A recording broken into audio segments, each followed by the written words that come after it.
Welcome to the Fighting on Film podcast, the podcast all about classic and obscure war movies, from the Normandy landings to the days of chivalry and swords. If it's been captured on film, we're going to try and cover it. I'm Robbie of RM Military History. I'm Matthew Moss of Historical Firearms and the Armourer's Bench.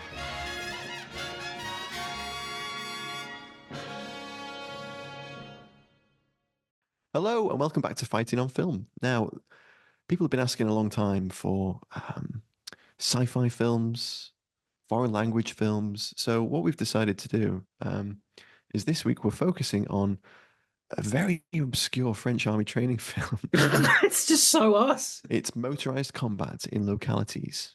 It's very us. Yeah, it is. Matt found this about a month ago when it was doing the rounds on Twitter, and we were just floored by its tenacity, its gumption. It's nothing short of amazing because it was posted on Twitter by an account called Voltigeur, who posts a lot of like Cold War French stuff, like obscure stuff. I think he just trolls through the French military online archive where this is hosted.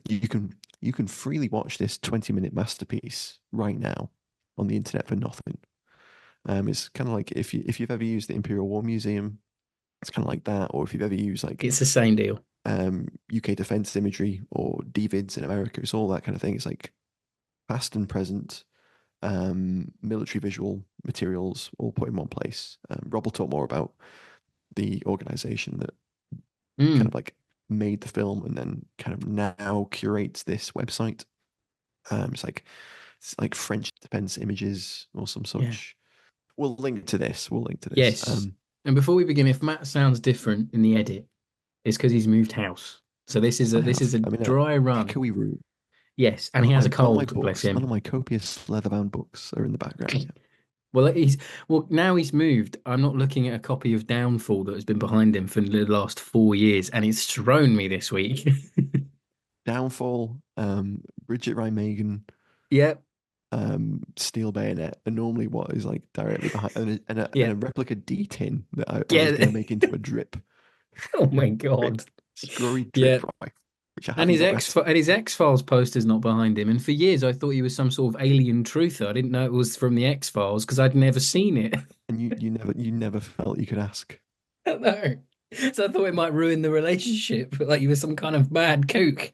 And you know what? I was like, I didn't want to ruin a good thing. I was like, and then one day I went, "What the heck is that behind you?" And he went, "Have you not seen the X-Files?" I was like, "No, what is the X-Files?" Which was even weirder, really. And in a you way. like the X-Files? I do. I'm getting through it. It's good. It's good TV. Because I thought I have a terrible Matt cold. does, yeah. I should let listeners. Should I let listeners know? Yeah, I probably should. I thought that those characters from the X-Files were purely made up, so they could have David Duchovny and Gillian Anderson in The Simpsons. That's what I thought it was. I love that you watched that cameo they had and thought these characters they've created are so interesting. I had no idea what it was for about 20 odd years. Oh my!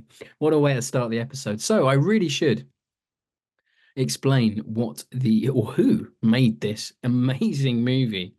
It's by the French ACPA, and they are the Army Cinematographic and Photographic Establishment. They were conceived in the Great. It really is. It's even worse in French. Oh no, I'm not going to try. They were conceived in 1915 during the Great War, and they're responsible for producing and preserving French military media, films, pictures, audio. And they're kind of like the French version of the AFPU. I guess at this point, they would be our SSVC equivalent, American Department of Defense, media producing division, things like that. And this has more of a sort of American-y style flavor than the very kind of straight and information heavy British training films. Oh yeah. This is like avant-garde. This is very French cinema. This isn't quite a black and white bike rolling down a hill, but this may be the military movie version of it, the military training film version of it. It's just incredible. Yeah, I think we should explain what the hell it is before we we go any should. We've further. done a classic thing of not even discussing what it's Let about. me give you the synopsis from the French military's website. It simply says mutants take over a town. In the fight that will begin, two tactics will clash. The viewer, but also the mutants, will learn the consequences and lessons. Learn the lessons today because tomorrow could be too late. To quote to quote Soviet encounter. So essentially, what happens is an alien probe lands in the town We're not of making this up, by the way. This is no, real, this is all folks. all completely real. An alien probe lands in Sauerbourg in Lorraine in northeastern France. Um, and the inhabitants are kind of like taken over by a white mist that comes out of the probe, Yes. and then a French CRBN um, unit arrives to investigate. Like, what's this glowing probe on the ground, which is clearly like just a, I don't know, like a poly tent with a strobe light inside it. What's this half a golf ball on the floor? What the hell's this? They're doing patrols and they're investigating and like there's Geiger counters and shit. Yeah. And They're in there then they've clearly rotgun safe little Packamax. mhm. Incredible. French CRBN looks weak, I must admit. It's a white boiler suit. Exactly, yeah. I can feel the radiation. And then the smoke rises, and there's a brilliant reveal where a French soldier takes off his gas mask and turns to the camera to reveal he kind of moves out of a shadow, and he's had his face painted blue, and he has two ping pong balls for eyes. Yeah. He's become a mutant, and that's the Become, enemy. That's the opposition force for yes. the entire film. They are mutant force, mute four, if you will. Mute for, Mute yeah. four. So me and Matt were sort of riffing on that because we're like, what is the, that this is clearly this is post um Alien, this is post Star Wars, I guess sci-fi is quite prevalent, the year that I think it's is it 81 or 80 that's I'd Empire assume Strikes it was Back. filmed in 81. Yeah. Yeah. So it says it was filmed in 81. I'll tell you the exact month. Hold on. Yeah. It If you was haven't guessed, filmed. this isn't a classic FOF. This is a show and tell, by the way. We should have said this is a show and Yeah, tell it's a special. very Yeah. special episode. It's a very special film. It was filmed in the summer of 1981, and it was completed in late August. Wow. Okay. So me and Matt have come up with some, before we run down some production notes, because we did actually find some, which is incredible. Me and Matt came up with some alternate titles riffing off of sort of popular sci-fi. So I went with It Came from the Soviet Bloc or um, Invasion des Voleurs de APC, which translates from French into Invasion of the APC Snatchers. I like that. Yeah, The Vab snatches, as we'll the Vab discuss in a moment. Snatchers. Matt put Mutant Encounter riffing off the Soviet Encounter. I put Journey to the Center of the Non-NATO Defensive Line. And Matt then a little French non-NATO gag there for you folks. And then Matt rounded us out with what I think probably is going to be the winner: Close Encounters of the French Alien Mutant Kind. It doesn't roll off the tongue, does it? It doesn't roll off, but it's good. We like it. But yeah, it's amazing. So Matt, I know you've got some more production for us before we sort of get into the alley tally, which will be the meat of the episode, Yeah, really. yeah. Yeah, so the film was directed by Alain Masseron, who his greatest claim to fame is he co-developed the Luma crane camera mount, which is what you get all those great crane shots with.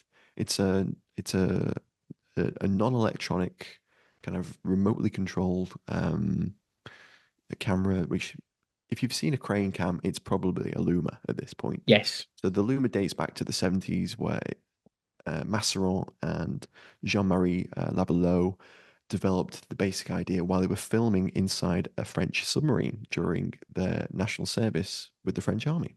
Wow. And they took this, and once they got out of the army, they developed the idea, and it became like an industry standard. And I think it still might be. Obviously, not an expert on this. And they so much so that they received an honorary technical Oscar, not an Oscar, the technical Oscar, but from the same academy Yeah. for developing the For crane. I think that was back in 2005. for a minute, I thought you meant for this movie. I was like, what? It could have been nominated. It could have been, could A have French been. BAFTA at least, a FAFTA, Yeah. surely. If there's a BAFTA for military training films or an award, this would have There's, got it. there must be a military training film academy The somewhere. Golden Combat Camera Awards. Might have got one of them. Definitely for best adapted screenplay for sure. Um, So Masseron's other French military films included topics ranging from the Shaheen anti-aircraft weapon system to defending against combat divers, wow. and then they range from subjects like uranium enrichment all the way through to the Super Entente jet fighter. And if you look on the Images Defense website, it lists all of his various things he's worked on, and he seems to have had a bit of a career running from 1977 through to about 1983. So I'm assuming that some of them were done while he was in the French military, Hmm. and then some were done after he got out. And I think this might be one that was possibly when he got out. I'm not sure. Couldn't Mm. find out any information about when his military service ended and his civilian career began. But I think Masseron and another chap handled the camera work, and it was Masseron's concept and idea. So he's kind of the director. Um, but there's no IMDb page for this, so There's I'm almost kind of just nothing. like trying to Yeah. pull out of the ether as much about this weird French Army mutant film as we can. Um, so Christian Vivier was the other camera operator on the film. He had a really interesting career. So let me just run you through some of his. He does have an IMDb, and so does Masseron. But let me just run you through some of his credits. Faithful Heart, which was a 1974 post-Waterloo drama, so it's set after the Battle of Waterloo. Wow. And then he was the focus puller on Hostage Tower, which is a Peter Fonda and Billy D. Williams film, where hostages are taken inside the Eiffel Tower. It's a hostage situation in the Eiffel Tower. That came out in 1980. Wow. And then he was a camera op on AC/DC's Let There Be Rock, the music video for that. I suspect he might have been using one of the cranes that Masseron Probably. developed for that. Then he worked on a film called Spy Get Up in '82. And then in 1984, he worked on a film called Dog Day, which is a fugitive movie with none other than Lee Marvin. Wow. Yes. You got it back to war films. Very well, well done. I tried. Oh, one more. He was also one of the camera guys on The Blood of the Others, which is a 1984 TV movie with Jodie Foster, Sam Neill, about the French resistance in Paris. Wow, that sounds good. Yeah. Yeah. So really interesting. So like Mm. the two main guys that worked on this, really interesting careers. Hello there, sorry to interrupt. I wanted to let you know that you can now join our supporting cast over on Patreon. As thanks for your support, you'll be able to help us pick films, submit questions for guests, have first pick on brand new and exclusive merch, and much more. Thank you for your support. Now back to the show. So me and Matt shared production this week because why not? So I will cover who did the special effects, and for a military training film, this has quite a few more special effects than you would probably need. So they got in Andre Trelli, whose biggest credit is 1984's James Bond's A View, well, not James Bond's, 1984's A View to a Kill. Stop getting Bond wrong. Yes. A View to a Kill. Wow. I mean, who knows? He may have used some of his expertise from this. On the blimp. You never know. But Well, then the also film ends with this incredible model sequence. The mad probe that's been in Soborg this entire time, it like returns to the mothership, mothership. and you see like this redocking sequence. It's insane. It goes really Can you Star imagine the Trek. British Army making a docking sequence of an alien ship out of a model? I think British. We'd I never think do it. British troops would have been checked out. I don't think they'd have got on with this. Not at all. Um, Half of them would have been asleep anyway. Trelli also worked on Operation Leopard in 1980, which is a film we will cover on the show. And he also worked on Nuclear Immediate Danger, which is a French anti-nuclear documentary from 1977. Wow, working Then both we sides of the have, aisle.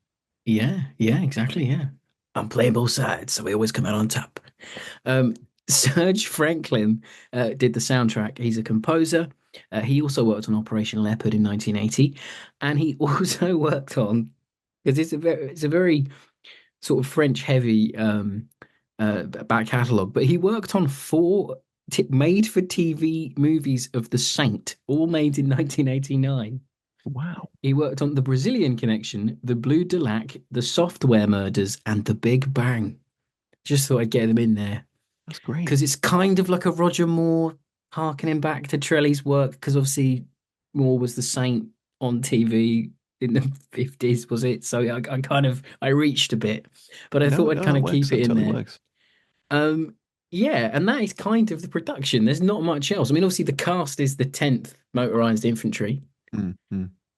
And some blue guys. because and some blue guys, so some blue NBC guys, and it took us a while to work out that the gas was the thing that turned them into the mutants, or they've been possessed by the alien force or something.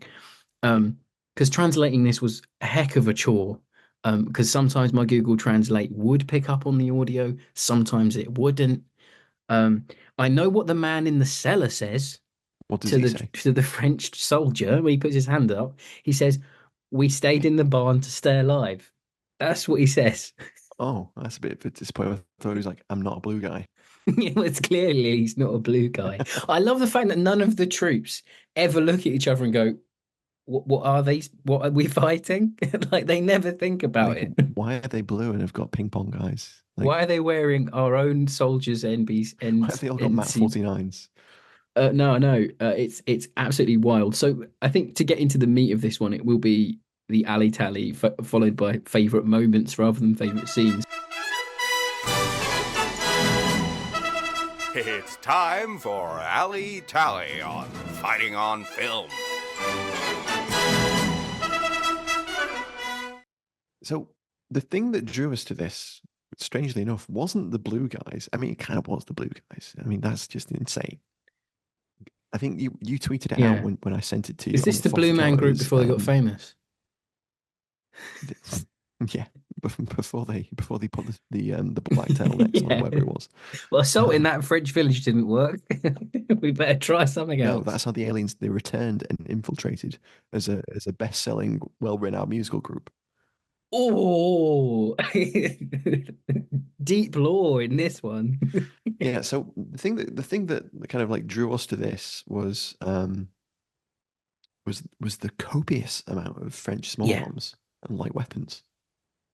You think of a French weapon of the 70s, it's in there. 80s, It's and in it's there. in there. Oh, boy, golly, it's You've in there. got like copious for mass. You've got AA-52 general purpose machine guns. You've got Milan. You've got French FRF2 sniper rifles, and then you've got all the vehicles as well. So essentially, what this film is, it's a fighting in villages or Fibula. fibula, Yeah. fighting in urban areas, Fighting in a built-up area. built-up areas. The 10th mechanized French regiment attacks Saarburg after it's been seized by the mutants, and I liked your theory about this. That it's kind of like a refresher. Yeah, it doesn't seem like it's a straight this is how you do Fibula. It feels like this is a Mm. sort of okay, we might have done Fibula 2 weeks ago or in the morning or something. Here's a refresher, here's like a reminder in a sort of fun, irreverent way to kind of maybe keep soldiers interested. Maybe I think that's why it's so high concepted to keep you interested because you kind of already should know it. This doesn't feel like it's not like the British fighting in villages if you've seen it where it's like you will stand away from a door, you will not go right up to it, you will mind the roads. This isn't that kind of Don't deal. poke your rifle out the Yeah, window. exact fire from inside it. This isn't that kind of thing. Hmm. And this is more from the other side of it. It's more like an attacking thing rather than a defending as well. I don't know that for certain, but it feels like that when you see it, to me at least. I like the Mm, theory. I do. I think it's interesting because there's an after action section, but the way that they pose it is the probe returns to the yeah, mothership. We get that great model sequence. It's like classic Aliens, the black hole, that Disney yeah. movie. If you've seen it, like the model work in that's incredible. Like Close Encounters of the Third Kind, kind of It's like like the kit spaceship. bash models from like Deep Space Nine of like the fleet and all that kind of thing. Yeah, yeah. It's a beautiful kit bash, and they the probe kind of like goes into a little tube, and then it cuts to this amazing matte painting of the alien viewing Yeah. room, the bridge. To me, it reminded me of Daft Punk's One More Time video, all the neon, Ah, little yes, yes. French reference as well. Yeah. Hmm. Yeah, yeah. They probably big fan. They're Oh probably yeah, very big yeah. fans of this film. Daft Punk is assaulting my village. My village. Um, No LCD sound one's gonna system. get that reference at No one's all. gonna get The mutants are attacking my house, my house. One for the Radio 6 fans there. So yeah, so it cuts to this great, like it's almost like a it looks like a album cover from like a Yes Yeah, record. that's It's it. like That's prog rock. exactly it. It's Yeah. that kind of style. And then there's a voice. And then there's a voice that kind of like just goes, well, this is what we did. And then the French kind of like attacked doing this. And then it Yeah. shows you little bits of what happened. It seems as if I shouldn't have gone up against a fully trained motorized infantry regiment at all. How You did my know, attack the fail? French have done us a big favor on this one because obviously the aliens have arrived and they've gone, let's just test them and see what they're capable of. Yeah. And the French have done a cracking job Yeah. killing all these mutants. And the aliens have gone, no, we'll leave them to it for a bit. We'll Yeah. come back as a well-renowned musical group. We're gonna have to go back to the drawing board on this. I don't think military strategy is quite our thing. Um, but yeah, it's just a weird mishmash of stuff. So I've got a little to sort of describe the way the French are at this point. They're not in NATO. However, they are affiliated with NATO in a sort of weird way. They're not taking part in NATO exercises, but they kind of are going to be. Yeah, so France left NATO officially in 66, and Mm, they didn't fully rejoin until 2009, just for yeah, context. which is weird when you think about it. So at this point, France is outside of NATO, but they're, within the Western Bloc. If Yeah, the Soviets were trying to roll to the coast, if it then kicks off, they're going to get a bit handy, you know. Yeah, exactly. So they kind of don't have they have more interesting kit because they're not going through NATO standard, so they don't have to adhere to anything that NATO uses. So they have their own mishmash of equipment at this point. And I have a 1988 French booklet called Today's French Soldier, written by Francois Bertin, which is an incredible little book. And this is the description of a French soldier in 1980. A new helmet, a futuristic looking weapon, and modern equipment have completed transforming the silhouette of the French soldier. It's like looking into a different universe. how fitting. I know, right? I The, know. the the aliens must have been, oh my God, what is that? It's a Yeah. FAMAS. Yeah. So at this point, the French are sort of decked out in a kind of olive drab, sort of American OG style fatigue called the Satin 300 fatigue, which was first issued in the mid 60s. They have an M1 style fiberglass helmet, and they have M65 style inspired webbing for their FAMASs. And the mutants are obviously in their white boiler suits, and they're armed with a weird mixture of things. So some have MAT 49s, some have AK 74s. There's some like mass 49-56 rifles in there as well. Yep. It's essentially what that NBC unit rolled up with. So, but we there's a reason for this. So Matt asked the question to the gentleman that uploaded it onto Twitter, and we did some digging as well. Mm. Um, and it's because at the time Matt told me that the French left had just got in. Yeah. So this is kind of maybe somewhere somebody's going, well, we can't directly say it's the Soviets because of the new left-leaning government. Well, yeah, it was Mitterrand's Socialist Party, and they beat out Yeah. the centre-right UDF in the May 1981 election. So it's Mm, immediately like sort of before this was in production, yeah. in like the late summer 81. And basically they reckon that like the voter coalition was made up of like 20% French communists, that people that voted for the actual French Communist Party. So Right. very left-wing kind of voter coalition that voted through the Socialist Party. So there's a kind of reason why the OPFOR isn't traditionally what it would be Soviet, or war pack. Plus, they're not in NATO, so and they're not in NATO. they're not aligned. NATO's enemy isn't necessarily their enemy. I was watching this with Katie, also part of the FOV team, and she said, "Well, isn't that because then they can say that they're foreign aliens or illegal aliens, and they've just and invaded?"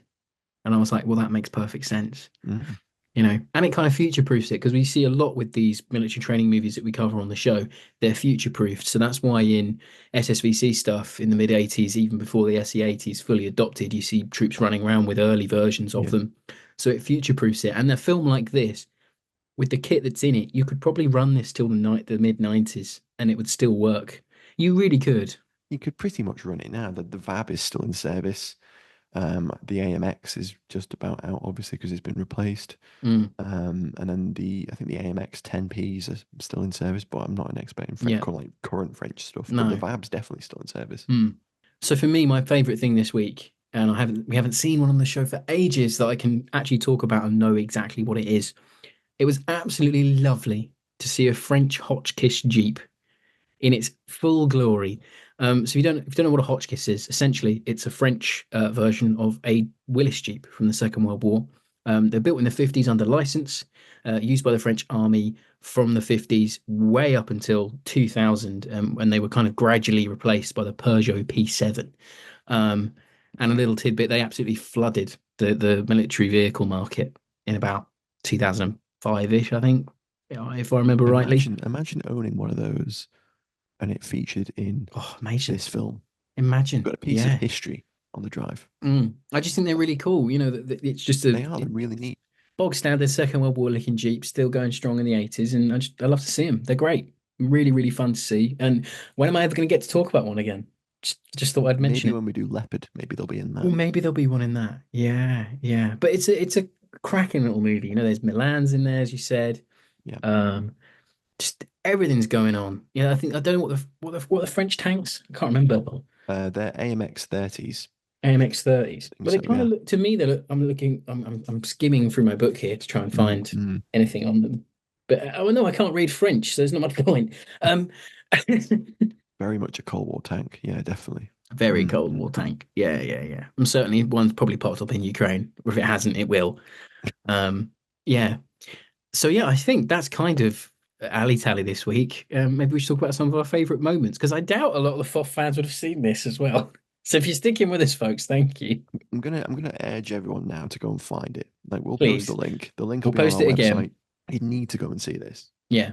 Because when we first saw it, when Voltaire posted it, we were like, oh my God, it's it's John Carpenter's They Live, but fighting in It's villages. it's They Live but Cold War. Yeah, Yeah. it's mad. It's incredible. It's like Invasion USA but And the crazy mutants. thing is this predates They Live by like Yeah. 7 years. Wonder if Carpenter's seen it. It wouldn't put it past him. He'd love it if he hasn't, because it's He would got like love it. that kind of like the Carpenter-esque like night Yeah. shots and the smoke rising and the almost zombie like He'd mutants. want to remake it with Clint Eastwood's son or something now, wouldn't he? If he got a Oh, that'd budget be great. together. Yeah. Speaking full French, I've came here to kill mutants and eat ration packs, and I'm all out of ration packs. Le Temps Mort. Yeah. So favorite moments, Matt. Oh my God. So, I mean, we didn't go fully in on this in the alley tally, but there's so much kit in this. It's incredible. And because it's 20 minutes, it's all really condensed. It's like one after another. Because once the French realize that the mutants have taken hold, they're like, no, no, no, no, no, we're not having this. We're straight in, clearing it. No, no, that's what they No. say. No. And they roll in, and then every weapon system kind of gets its own little spotlight. So you get these great sequences where guys are just flying away like full auto with the FAMAS, and you can see the bolt running backwards and forwards, and like spent cases are flying out of it, like pepper in this It's like an small, advert for the picturesque, beautiful FAMAS, French isn't village. it? Yeah. And there's a bit where one of them they begin clearing like a street, and they kick a door in, they throw the door flies back and reveals a mutant machine gun position, like a couple of sandbags on the floor and an AA-52, like a guy's Yeah. like just sat behind They it, had like hell of a lot of holding on it. time to sort of fortify this town, these So the mutants. French like Like, lob in a grenade that blows that up, and then they run up the stairs, and there's this beautifully shot sequence where a French soldier turns the corner, like levels his FAMAS, and at the same time, a mutant in the window in the next room turns and like levels his Mat 49. And they both shoot each other. And the way that it's shot and edited, like the squibs go off the squibs.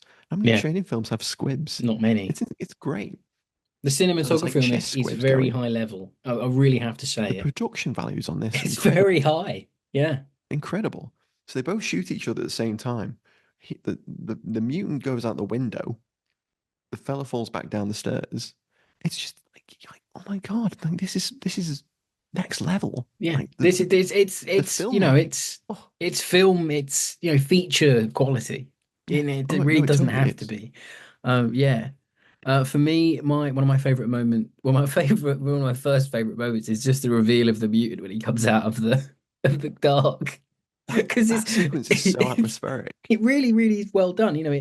If you could use this film and cut it into something else and like totally reuse these shots because they're very, very of their genre. But the way he comes out and he's just got these massive ping pong balls for eyes, it's just fantastic. It takes, and I think as well as a training movie, it takes the tension out of it because Mm, you're sort of dehumanizing your opposite force in a way, which is quite clever because you're not thinking, oh, God, I'm going to go up against the Red Army here and going to get absolutely minced. It's not that yeah. kind of, it's not scare shit to have some squaddies that they're going to have to sort of defend a forest in the Rhine. This isn't that kind of thing. Because they know what their enemy are, whereas France maybe don't. Will they lump him and NATO if the balloon goes up? Will they go isolationist? Who knows at this point? Um, just fantastic. And then my second one was the French grenade team when they're kicking doors in. I just love that too. Well, that bit where they reveal, like, it's really cool because the smoke rises, and I talked about earlier, like the guy takes like his gas mask off, and then the I think it's either a VAB or a AMX 10P, like APC, IFE, sorry. There's two guys like on a radio set, like it's like a command vehicle, and they're Yeah. like chatting away, and then the mutants kind of open up on them. Like one of them falls out the back, and the other one like dives into the driver's seat and drives away, and And the you can doors swinging. the Yeah, doors swinging, and it's the two mutants are like giving it some the from the staging of that distance. shot is really nice. I don't think I've Really, seen really good. anything like that in any movie we've covered on the show or that I've seen on my own for non, just watching a movie reasons. Like I don't think I've ever seen a shot like that ever. And it's The amazing. It's cinematography on a this beautiful is shot. Yeah, amazing. There's a really shot good. where a Milan engages a mutant sniper position in a church tower, Yeah. and it's the most beautiful thing I've ever seen. There's a Milan team, like they aim at this church tower, they fire. Now the Milan has this really cool feature where the tube of the missile flies off the back. It's like Matt loves ATGMs. Just I gonna say do, that now I to do. everyone. Every time we go to a military museum, Rob's like, "Oh look, Matt, it's a rocket." I'm like, "Yeah, Because it is." when we went to Duxford for the B-17 episode we did, Matt took like 50 pictures of all the missiles and rockets. And I was like, you got a thing for them, mate. You got a little thing going, Just think they're neat. just think they're neat. Yeah. So anyway, the Milan fires, the tube flies off the back, and this beautiful slow motion shot of this tube tumbling. And you It's can really tell that nice. they've shot it from like 40 meters away because they've really like zoomed in with like a telephoto Super lens, zoom. Yeah. and it's a really cropped, tight sort of like little shot. And this tube just careers back through this shot It's towards it, beautiful. and they managed to hold the focus. It's incredible. And then it cuts to the mocked up like strike of the Milan against the church tower, Yeah. and a load of mutants inside get like just thrown. It's great. It's so good. Yeah. It goes above and beyond what it really needs to. And I think that's why it resonates so much. Because you kind through of the sniper scope Yeah, shots, lots of shots of classic. that. Really Really nice. good ones. There's like two or three of them, Yeah, yeah. and they're matched up with pickup shots of the hmm guy like taking the round and the squib going Mm. off. I really love the really cinematic, over the top shot of the village with all the dead muties, with the APCs running in like that. It's just beautiful. Like, really didn't need to be that cinematic, but it really is something. Um, and yeah, it's just balls to the wall action for about 10 minutes. It doesn't relent, doesn't give There's a up. little bit of setup, 10 minutes of action, and then there's the after action section with the alien voice. Yeah, Obviously this predates They Live, and it's a that was the thing that we immediately thought of when we saw it the first. But it comes off the back of like the Star Wars mania in like 77, 80. And then you got Black Hole, Alien, Close Encounters of the Third What's Kind. that one where the lad gets sucked into the arcade machine and the Last Oh yeah, Last Starfighter, Starfighter. Yeah, Last Starfighter, Tron, I guess as well. Tron Was as this well. Yeah, predate Tron? Maybe yeah, I don't know. I can't remember. But yeah, it's all kind of in that era, so it maybe is lampooning on that massively. But it's just a fun, really fun little I thing. reckon there's a little bit of like Carpenter-esque kind of Night of the Living Dead kind of Mm, mockery of the way that the mutants move, kind of lumber about, yeah, and they emerge out of the smoke a lot and stuff. yeah. So there's kind of like bits of that. Like it was really fun to watch it and think, I wonder what influenced them on this. What made them think of doing it this way? Because it's Mm. really fascinating. No, it really is. And yeah, I mean, we're kind of in final thoughts, really, aren't we now? But yeah, I just kind of echo what Matt said, like it's like it's no narrator taking you through doctrine that you already kind of know if you're in these, because if you're watching these movies, you are kind of already, you're going to be trained, or you're already trained in the thing you're in. Yeah. So kind of making it a bit abstract, making it a bit avant-garde is kind of fun, and this maybe was made so it will stick in your memory a bit more. You know, you Mm. might forget certain things from doing it, but you will always remember the Blue Mutant film. I think I'll never forget it. I'll never forget it. I think it's one of those things. It's really interesting, and dare I say, cute. It's quite cute in its way. Yeah, Um, I know what you mean. I know what you mean. it's just a fun little thing, and when we find things like this, we always pigeonhole them for show and tell episodes because you can't do a full blown ep on these because there's just not enough information, I and think we may have managed to though. out we might have got to an hour. I don't Yeah. know. But yeah, it's just a different kind of format episode. No one word review this week, no large question. But yeah, we just thought we'd bring something to your attention. Um, Matt's got a cold and I'm off for a little trip. Yeah. But don't worry, the episode will go out on time. And yeah, and we'll catch you next week for more fighting on film. Don't forget to like, share, and subscribe. Leave us a review if you can, and don't forget about our talk at the Battle of Britain Bunker on the 7th of December at 2 p.m. and we'd love to see you there. Tickets are available now. So, Yes, Matt, we would. that was the show this week. Thanks for listening, everyone. Go and find Motorized Combat in Localities and watch Yes, it. Do not miss it. find it in a locality near you. Thanks for listening, everyone. Bye, everybody. Bye, guys.